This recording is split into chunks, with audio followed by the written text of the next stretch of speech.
继续要带您来看的是创业的故事。这一位呢是34岁的尤胜凯，他原本是微软的工程师。2年前呢，他开始创业，也开始摆摊工作。那么突发奇想，有一次把这个肉松包进了蛋卷里，没想到大受欢迎，1小时一个人可以卷出40只，而月营收也破100万。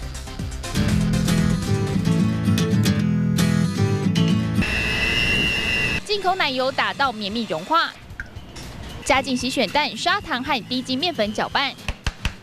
瓦基满满面粉放上烤盘压平，过程中还得擦掉多余的油，让蛋卷脆而不腻。它颜色是金黄色就可以了。要让平房蛋卷口感多层次，就靠这味黑猪肉肉松，铺上香酥肉松，快速卷起，2分钟完成一条。这个油脂分布不均匀的关系，所以在炒肉松上品质上面会比较不好控制，所以我们都是选后腿肉。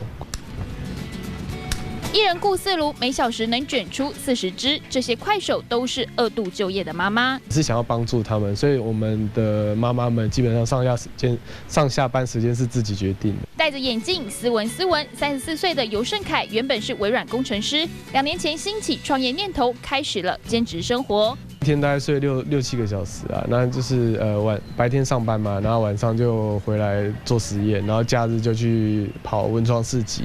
1天当2天用，找上小农合作，却因为食材品质不稳，伤脑筋。去找他的3只黑猪肉，然后还去山里面看一下人家养猪的过程，还跑到北港挑花生，研发出比基本款2倍分量的厚蛋卷。